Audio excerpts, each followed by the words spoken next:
Hey guys, um I'm not even out of bed today. It got it hit me around I think I dropped from 10. I tried dropping from 10 to 8, and what I think happened is, okay, so my theory is because the half-life is so long, um, and it's also stored in your fat cells. I think I had dropped. So here's me moving along the scale, but my actual brain chemicals and level of physical addiction is behind, and it caught up to me full force. So last night I had to take maybe I took about 5 milligrams to stop that. It had been I think it was my second day without sleeping. So, summarization after 10 milligrams, because I've had a really easy go of it so far.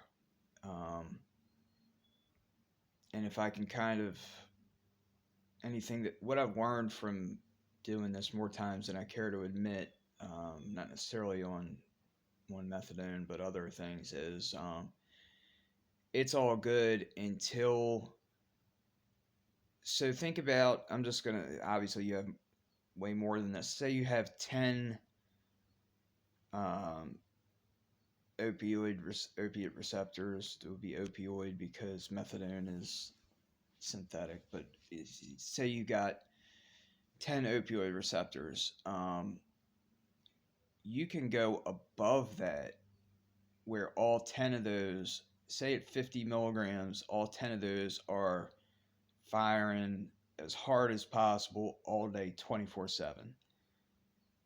Um, you can drop to 40, 30, 20 milligram. All those for 10 receptors, obviously there's more than 10. They're all still fully saturated and going off. Now they're not going off as much, but they're still, you know, producing dopamine, and people don't a lot of people don't know that this also affects serotonin, but we'll get into that later when I haven't, when I've slept. Um, so where was I at? The brain fog is unbelievable. Okay, so you got 10 receptors. They're all still going off. Um, but once you drop to a certain point, now there's only 9 of them. That's, 8, 7, only half are actually activated. And that's when you really start to undo the damage that you've done. That's when you you almost don't start going into the repair mode until you've got to get down pretty far. And what I'm guessing is that all hit, at once for me. So I don't like to do it, but we're gonna bump back up to. We'll try 9. That's a little less harsh. If that doesn't work, we'll go to 10 for a while, and I'll sit through that initial stage of the 10 until I'm comfortable, somewhat comfortable, and never, and I'm not waiting. I'm doing this way faster than I should because I kind of have to. Um, I missed the clinic today. I didn't go. It doesn't matter. I've got plenty. Uh, so yeah, so we're gonna go back. We're gonna try again. Start the. It's a trial and error process, and then I'll sit with that for a little while till I feel better, and then we'll drop again, and we'll continue right back where we were headed. But it was definitely full blown opioid withdrawal. I never get the stomach aspect of it as far as throwing up. It never happens to me. I don't know why. Everybody says they're always throwing up. The only time I've ever thrown up is from doing way, way, way, way, way too much. It's never from withdrawal, but I get everything else. Your legs won't sit still. You can't sleep. Every position, and I do not underestimate this, every position you sit in is extremely uncomfortable. You lay it, you'll just flip flop all night, back forth, flip flop, till you can't take it anymore, and you just get up and you just walk around, go to the whatever. Um, Unfortunately, I don't see exercise, like real exercise, being me being capable of that for a couple of days. And that's the thing I want to mention, that's the thing that's really gotten me through a lot of this. I know I haven't filmed a lot of it, but again, I'm on a $30 track phone. It's kind of a pain in the ass. You guys will get to see more of that after I've kind of gone through the worst of this. But I can't underestimate how much that helps with replacing some of the chemicals along the process. So I mean, I'll probably walk. I mean, I'll probably do some mild activity, but the strength's not there.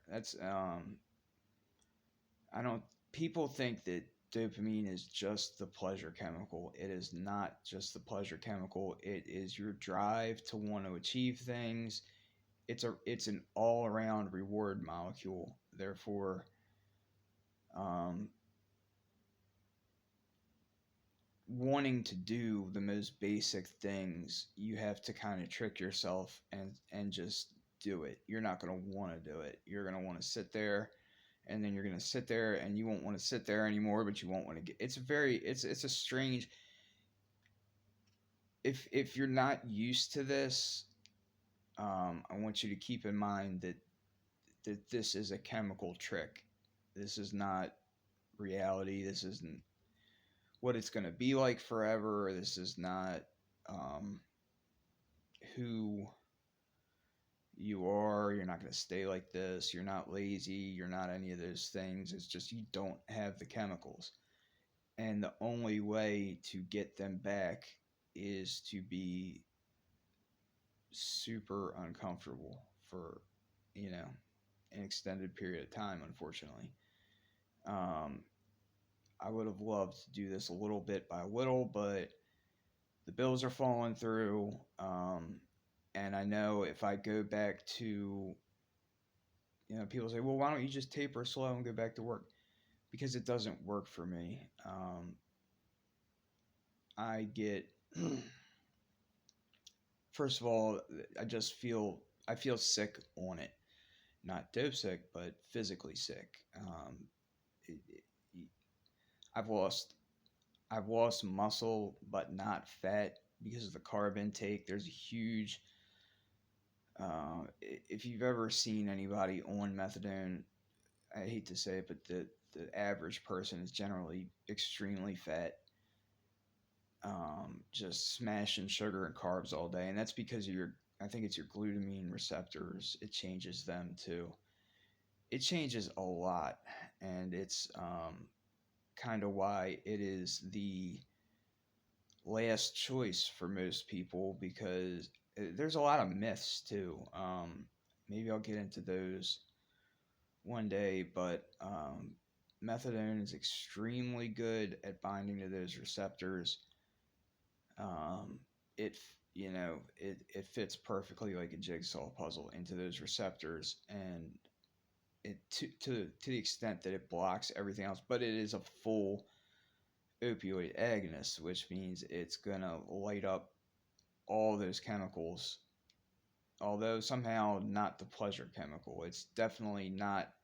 You'll be whacked out on it, but it's not pleasureful somehow to me. Maybe that's why it doesn't work for me. Part of it, I don't know. There's a lot of reasons it doesn't work for me, but that's one of them. God, I keep having to stretch. So, anyway, I mean, if anybody was watching this, I'm sure they were probably waiting for this. Like, all right, yeah, okay, you know, it's been pretty easy. I knew it was coming too, but anyway, just keep telling, you know, just keep reminding myself, you know, you're not your feelings. This is a purely, it's not only, it's a mechanical function in your brain that's not going correctly. The mechanics are, you know, chemical receptors and chemicals, but that's, at the end of the day, that's still mechanical. You know, if a hydraulic system doesn't have fluid in it or has the wrong chemical, it's not going to work right. You know what I mean? So it is a mechanical issue that you just have to sit, wait, and repair, and it is what it is. But there's so many negative aspects to this that I just can't take it anymore. And there, you know, you can fake it for a while, but it's gonna catch up. So time to pay the piper. You know what I think of it as? I think of it as taking like a happiness loan. You know, you're miserable, you're in pain, whatever the reason you get on it, you're taking out a long-term happiness loan that you're either going to pay back or you're going to die with that debt. That period. And I know, unfortunately, I mean, I hear the stories while I'm at the clinic. Oh, you know, blah blah blah. What's his name's liver failed? He died.